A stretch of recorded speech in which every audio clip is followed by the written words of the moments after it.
Bersemangatlah masuk bulan Oktober, amin. Haleluya. Boleh tengok lagi, bilang awal bulan kamu kelihatan tambah keren.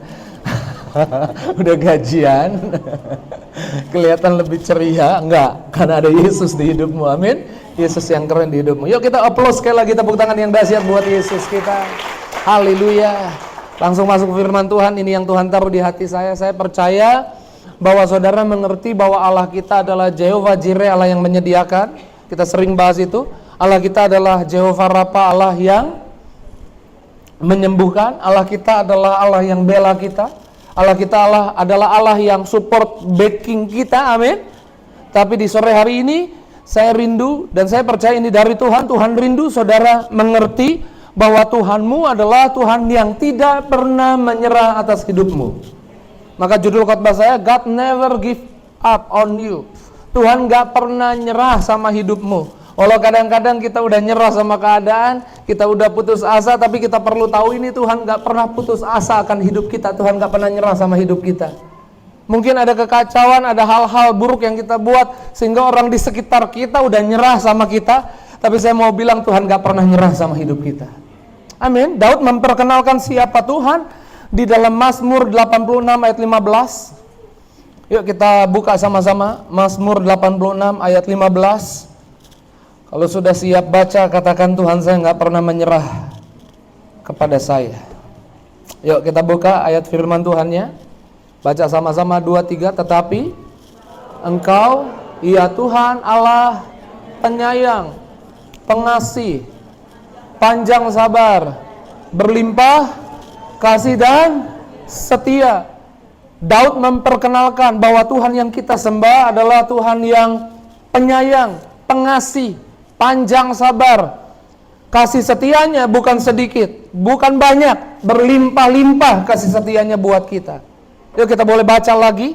Kata ya Tuhan Allah tambahinku, boleh?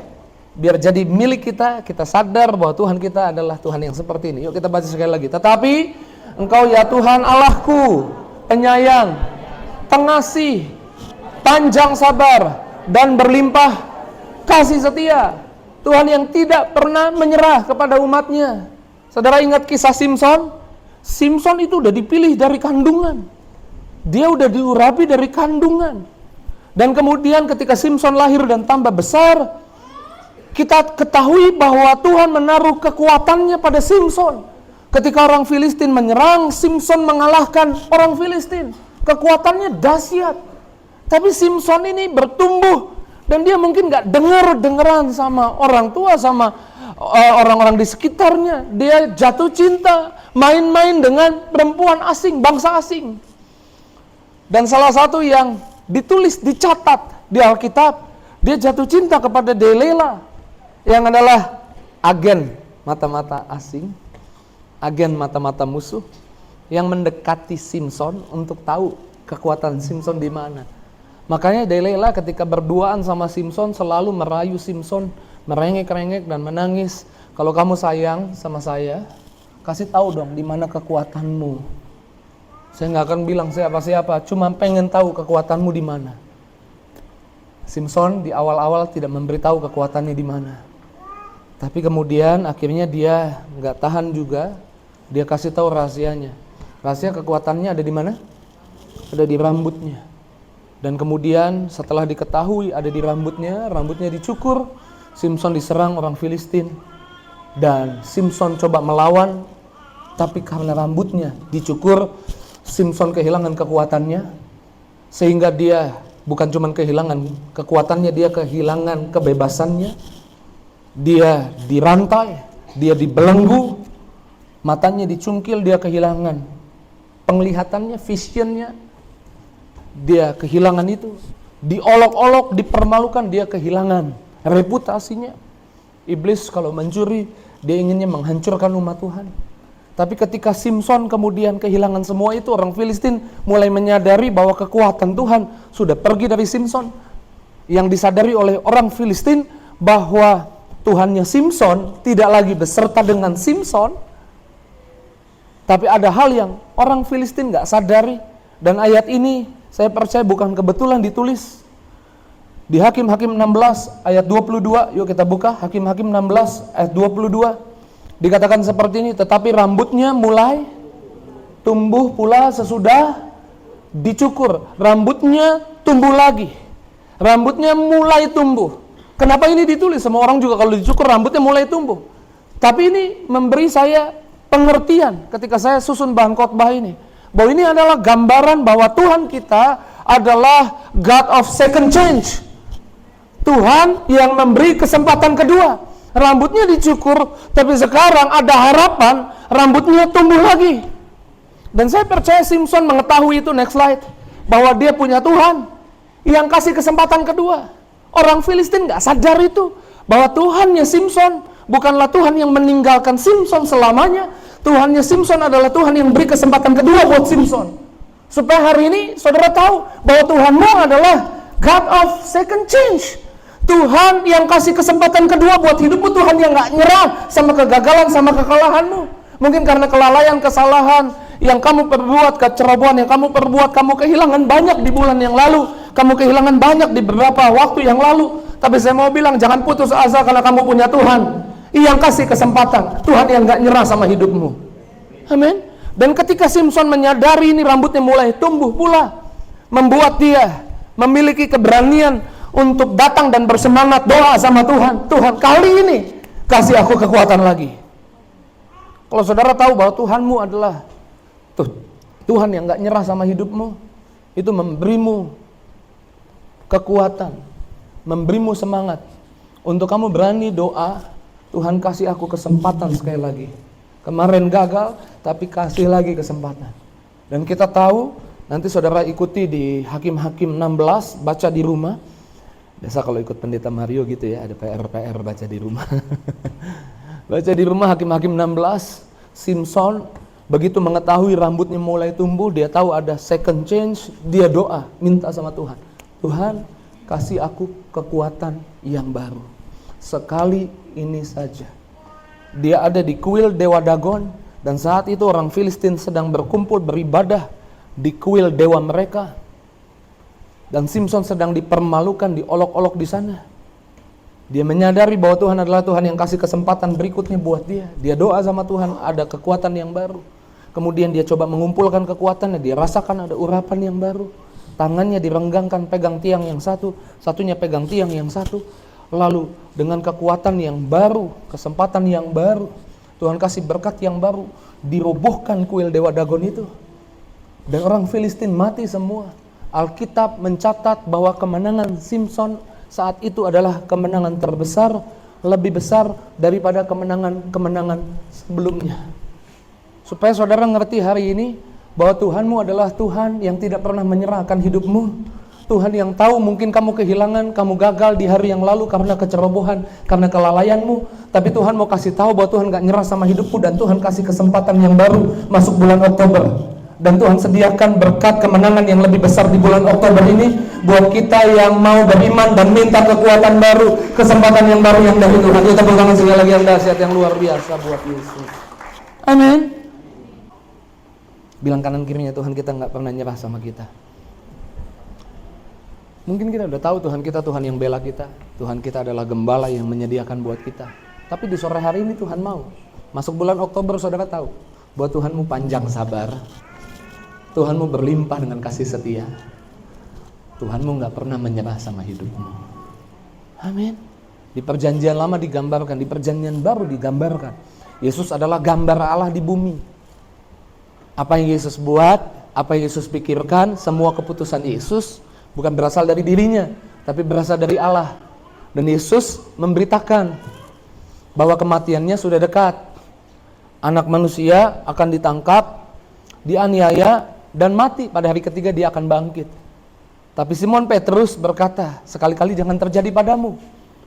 Lalu kemudian Tuhan berkata kepada Simon, yuk kita buka next slide, di Lukas 22, Lukas pasal yang ke-22, ayatnya 31, kita baca sama-sama, 2-3. Simon, Simon, lihat iblis telah menuntut untuk menampi kamu seperti gandum. Simon, lihat iblis karena ucapanmu mau tes kamu, mau uji kamu. Lalu kemudian di ayat 32 dikatakan seperti ini. Yesus berkata apa? Tetapi aku telah berdoa untuk engkau supaya imanmu jangan gugur.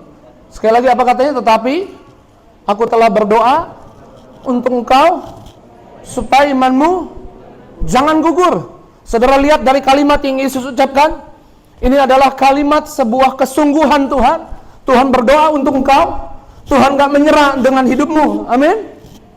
Walaupun Tuhan tahu Petrus berpotensi gagal ketika dites. Karena nanti dia menyangkal Yesus 3 kali. Tapi Tuhan bilang, sampai titik ini aku berdoa supaya imanmu gak gugur. Dalam arti lain, Tuhan mau bilang bahwa aku gak pernah berhenti percaya bahwa kamu bisa. Amin. Tuhan gak pernah berhenti percaya bahwa Petrus bisa lalui itu. Walaupun pada prakteknya dia gagal. Dia nyangkal Tuhan 3 kali. Dan ketika dia nyangkal Tuhan 3 kali, di hari kebangkitannya Tuhan, di Laut Tiberias, Tuhan menampakkan diri kepada murid-murid. Kemudian Tuhan meeting berdua, bukan sama Yohanes, bukan sama Andreas. Yohanes setia, sampai Yesus di atas kayu salib dia setia. Tapi meeting berdua dengan orang yang gagal untuk dipercaya.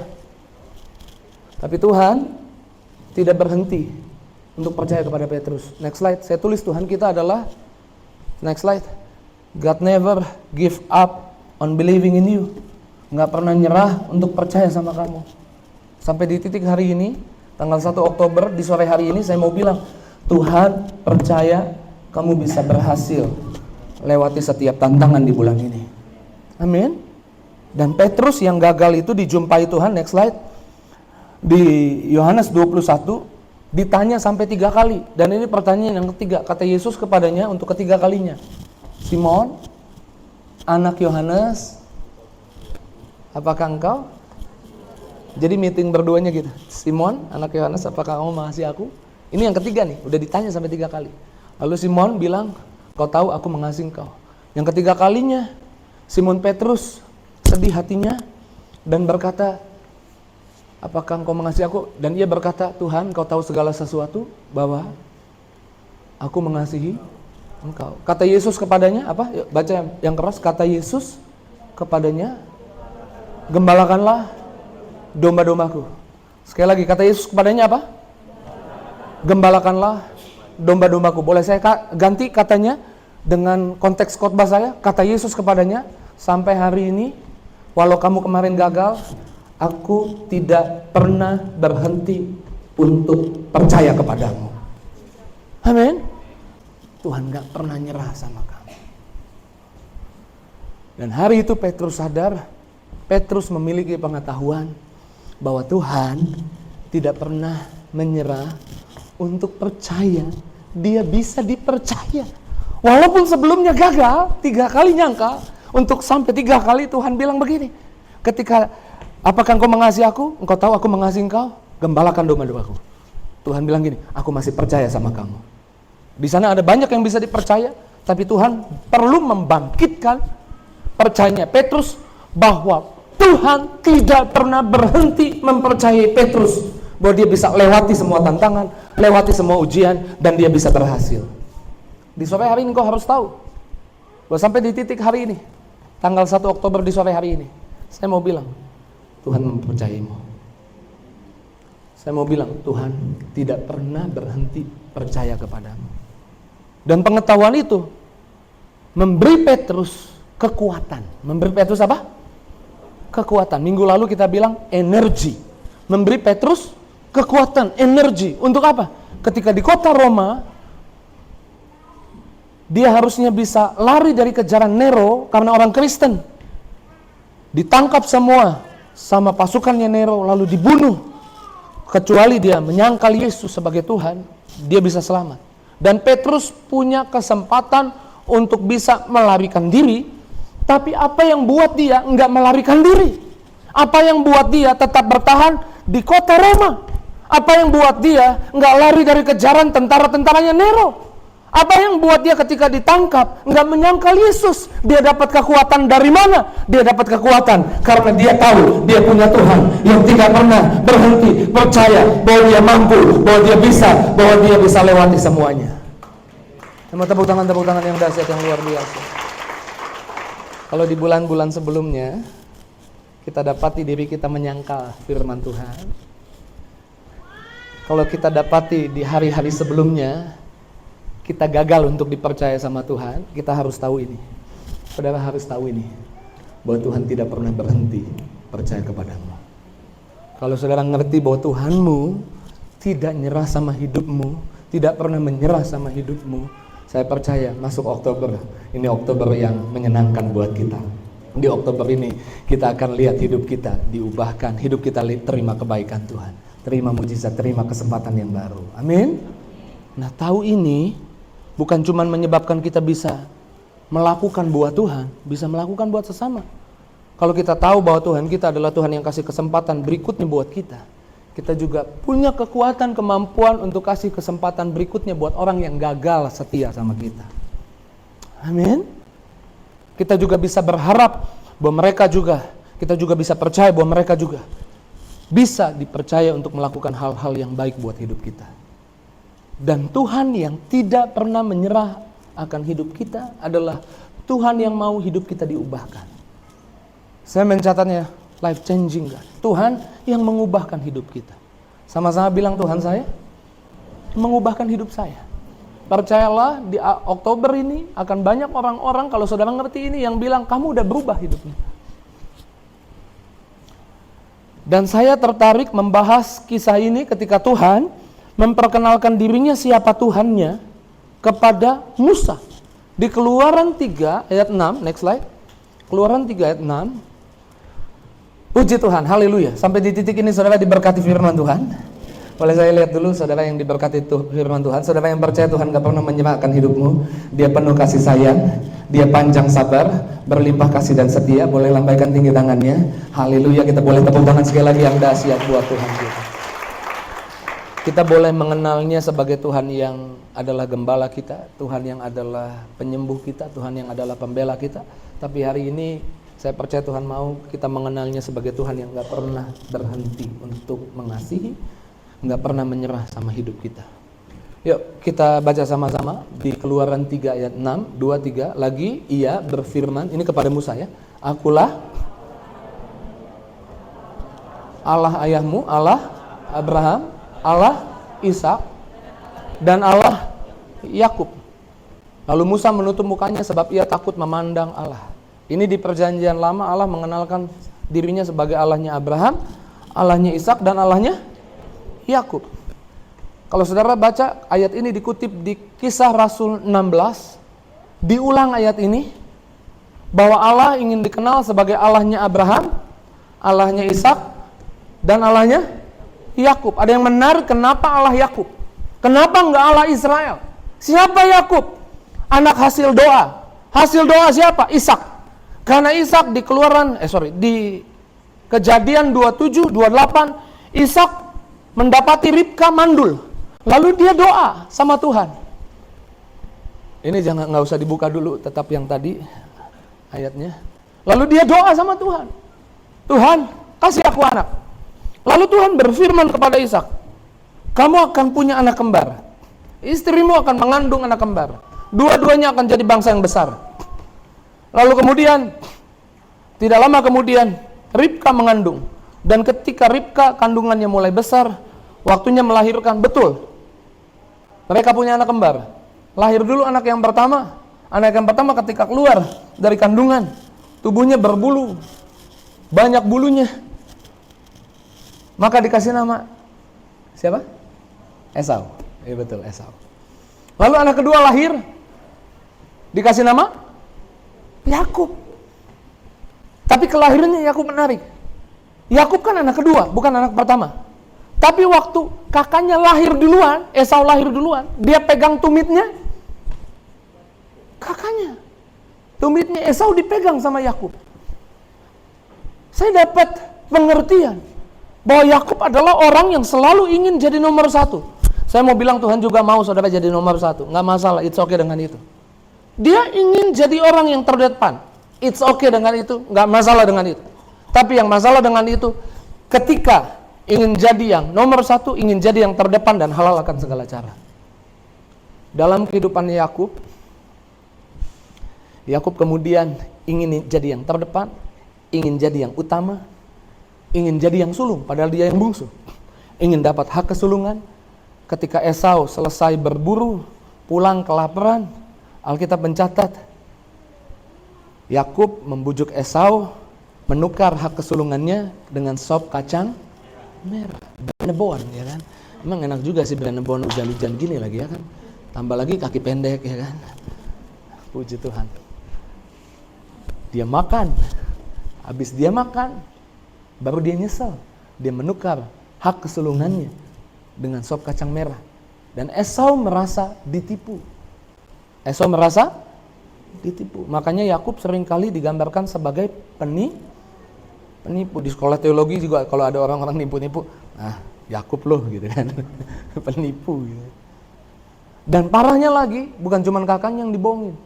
Waktunya papanya ucap berkat anak sulung, papanya udah mulai tua, Ishak, matanya udah mulai rabun, lebih banyak di tempat tidur. Waktunya untuk ada berkat buat anak sulung diucapkan oleh Ishak. Maka Esau sebagai anak sulung berburu cari hewan untuk dibunuh dan diolah, disajikan makanannya kepada ayahnya dan minta kepada ayahnya berkat anak sulung. Dia pergi berburu. Sementara dia pergi berburu, mamanya kasih tahu sama Yakub, Yakub, hari ini Ishak mau ucapkan berkat anak sulung. Dibuatkan makanan, dia buat makanan. Kan kalau Yakub tuh kulitnya halus, kalau Esau berbulu. Lalu dia pakai pakaian berbulu dari kulit binatang. Lalu dia bawa makanannya. Ishak yang mulai rabun bertanya, kamu ini siapa? Ini siapa? Lalu dia bilang dengan yakin, aku Esau. Menipu ya kan, abang Yakub. Aku Esau. Ayahnya coba raba, oh iya banyak bulunya, ini Esau nih. Waktu ayahnya menikmati makanan dan waktunya untuk ucap berkat anak sulung, jadi di budaya Israel diajar oleh Tuhan untuk tumpang tangan di waktu yang telah ditetapkan, ucapkan berkat buat anak sulung. Anak sulung itu dapat berkat 2 kali lebih banyak, dapat privilege yang lebih dahsyat lagi daripada anak-anak yang lain.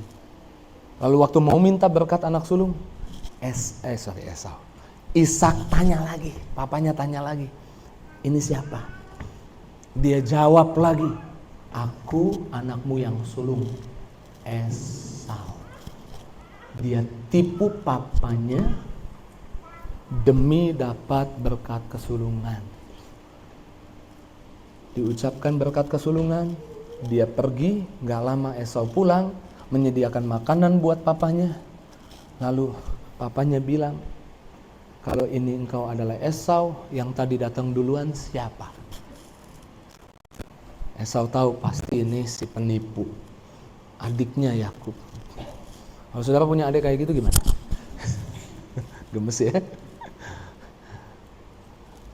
Asuransimu diambil, tabunganmu diambil, berkatmu diambil sama dia. Dengan cara yang gak baik, menipu. Lalu dia mengerang-ngerang menangis, masih adakah berkat bagiku? Kata Ishak kepada Esau, aku udah terlanjur ucapkan berkat anak sulung, udah diucapkan. Dia yang akan dapat berkat anak sulung, Yakub yang akan dapat berkat anak sulung. Lalu Esau marah dan Esau berikhtiar untuk membunuh Yakub. Oke, ini masih intronya nih di bagian ketiga nih. Karena saya mau bahas tentang Tuhan yang gak pernah menyerah. Dan Tuhan gak nyerah sama Yakub. Akhirnya Yakub harus melarikan diri, dikasih tahu sama papa, sama mamanya bahwa kakaknya berikhtiar untuk bunuh dia. Lebih baik dia pergi, dia lari. Yesus bilang, apa gunanya kamu dapat seisi dunia ini kalau kamu kehilangan hidupmu? Apa gunanya memenuhi ambisimu tapi kamu harus kehilangan keluargamu? Itu yang terjadi sama Yakub. Dalam pelariannya, dia mau lari, Tuhan jumpai dia. Nah, boleh dibuka nih ayatnya. Lalu Tuhan berfirman. Oke, buka ayatnya. di Kejadian 20. Next slide. Slide berikutnya yang pegang overhead, oke. Di Kejadian 28 ayat 13. Yuk kita baca Tuhan ngomong apa sama Yakub. Berdirilah Tuhan di samping Yakub dan berfirman, Akulah Tuhan, Allah Abraham nenekmu dan Allah Ishak. Tempat engkau berbaring ini akan kuberikan kepadamu dan kepada keturunanmu. Ayat 14, keturunanmu akan menjadi debu tanah banyaknya, dan engkau akan mengembang ke sebelah timur, barat, utara, selatan. Oh, jadi besar dong. Dan olehmu serta keturunanmu semua kaum di muka bumi ini akan mendapat. Ini bicara tentang Yesus Kristus yang akan datang, lahir dari keturunan Yakub. Tapi saya lagi kasih tahu bagaimana Tuhan menghandle Yakub, dan Tuhan tahu bagaimana menghandle orang dan mengubah hidup orang. Lalu kemudian di ayat 15 Tuhan bilang seperti ini kepada Yakub, sesungguhnya aku menyertai kamu dan melindungi kamu kemanapun kau pergi, dan aku akan membawa engkau kembali ke negeri ini. Karena dia harus pergi, takut dikejar oleh Esau. Aku tidak akan meninggalkan kau, melainkan tetap melakukan apa yang kujanjikan kepadamu. Di ayat sebelumnya Tuhan udah janji. Saya mau bilang, Allah memilih, disebut, dikenal oleh Musa sebagai Allahnya Abraham, Ishak, dan bukan Israel, Allahnya Yakub. Allah mau kasih tahu bahwa Allah mengasihi Israel sebelum Israel sampai di versi Israel. Ketika Israel masih di versinya Yakub, Allah tidak nyerah sama hidupnya. Amin. Saya nggak tahu versimu hari ini seperti apa, tapi Tuhan punya versi yang lebih baik tentang hidupmu. Yang percaya bilang amin. Dan Tuhan akan menuntunmu sepanjang Oktober ini. Amin. Dan itu yang buat akhirnya Yakub ketemu Allah dan manusia. Siapa Allah? 100% manusia 100% siapa? Yesus. Dia ketemu Allah dan manusia, bergulat sampai pagi.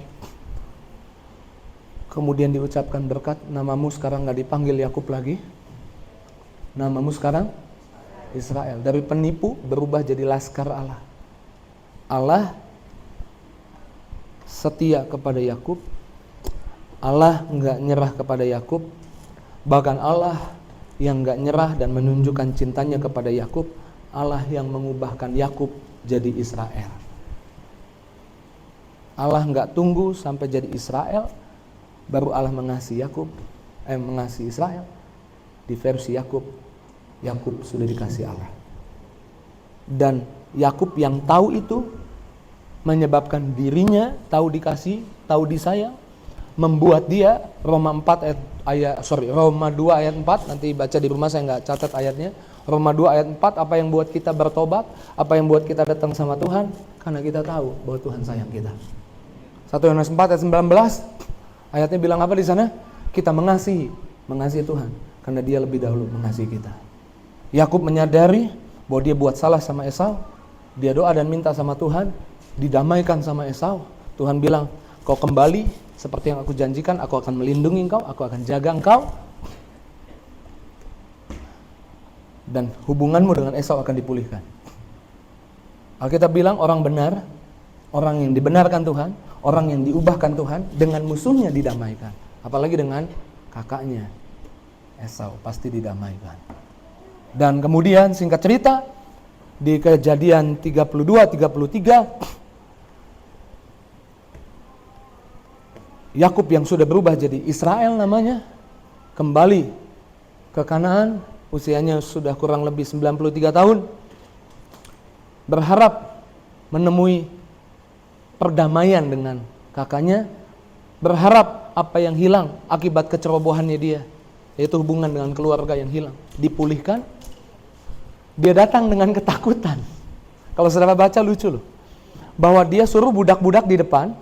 Dia kan punya budak-budaknya di depan, bawa kambing domba banyak di depan, supaya nanti kalau ketemu seseorang dan itu adalah Esau, ditanya, Ini kambing domba siapa dan kamu budak siapa? Jawab, kamu budaknya Yakub, ini kambing dombanya Yakub yang akan dipersembahkan buat Esau kakaknya. Dia pastikan dulu nih Esau masih berniat membunuh atau tidak gitu kan. Lalu di barisan kedua ada Lea dan 10 anak laki-lakinya. Di barisan yang terakhir paling belakang ada Yakub sama Rahel. Dia di paling belakang, dia ketakutan.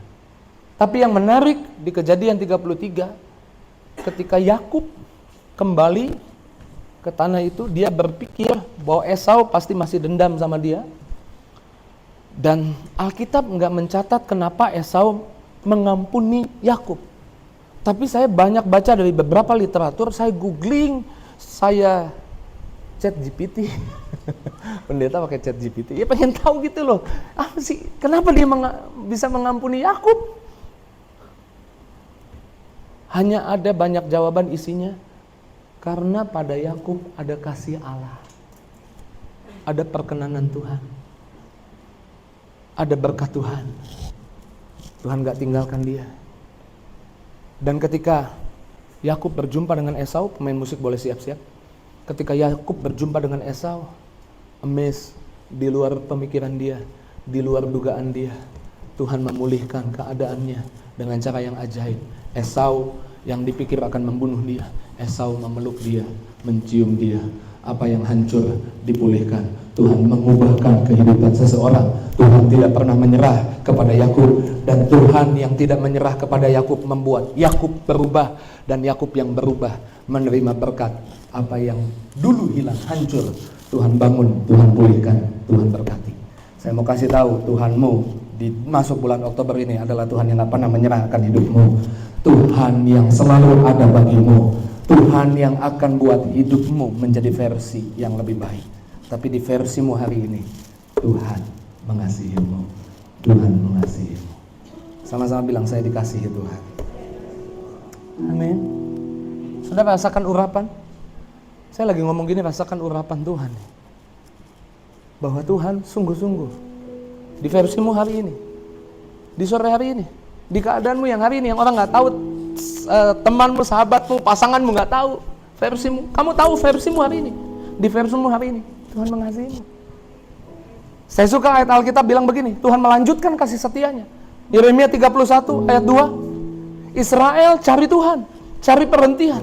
Yakub tuh cari ketenangan, cari perhentian. Beginilah firman Tuhan, ia mendapat kasih karunia, mendapat anugerah di padang gurun, yakni bangsa yang terluput dari pedang itu. Israel berjalan mencari istirahat bagi dirinya. Sebelum saya lanjutkan, saudara harus tahu, Yakub yang penipu itu, karena dia sadar bahwa Tuhan mengasihi dia, Tuhan gak nyerah sama hidupnya. Yang penipu itu diubah jadi Israel.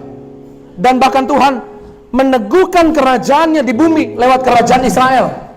Dan sampai hari ini kita mengenal bangsa pilihan adalah Israel. Tahukah siapa Israel dulu?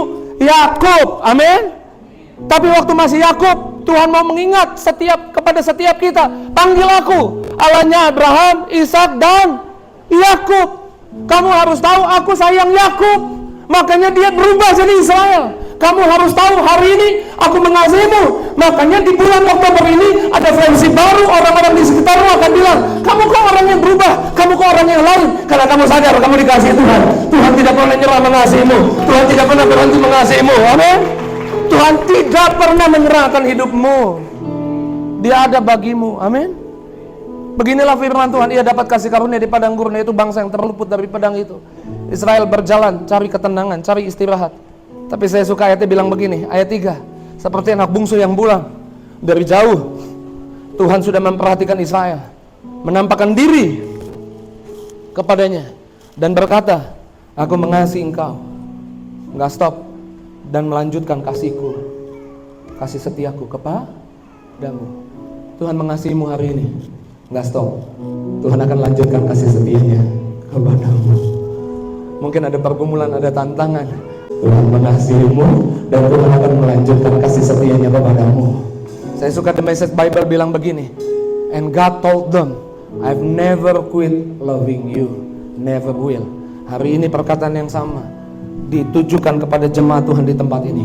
Aku mengasihimu, Aku tidak akan pernah berhenti mengasihimu. Tidak akan pernah berhenti. Aku tidak akan pernah menyerahkan hidupmu. Tidak akan pernah. Aku akan kasih kesempatan yang baru buat hidupmu. Aku akan kasih lihat, tunjukkan kepadamu bahwa aku Allah yang panjang sabar, Allah yang penyayang, dan itu yang akan mengubah hidupmu. Makanya ada yang bilang begini, expect love, love and more love. Harapkan kasih itu. Minta sama Tuhan, Tuhan kasih aku seperti Engkau mengasihi aku. Enggak nyerah sama Yakub, seperti Engkau mengasihi Petrus, enggak berhenti percaya kepada Petrus, seperti Engkau kasih kesempatan kedua pada Simpson. Lakukan itu Tuhan kepada hidupku, dan biar aku lihat banyak kebaikan di bulan Oktober ini.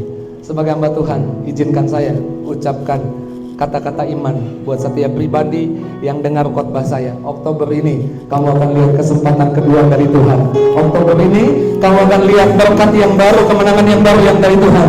Oktober ini kamu akan lihat bahwa kamu dapat dipercaya oleh Tuhan. Oktober ini kamu akan lihat Tuhan kasih kekuatan dan menyebabkan hidupmu di versi yang baru. Orang banyak bilang, kamu udah berubah, kamu bukan Yakub lagi, kamu Israel. God never quit loving you, never will. Sungguh indah kau tuh. Ini respon kita, amin. Penuh kasih sayang, penuh kasih dan sayang. Kau tempat penghiburan, kau tempat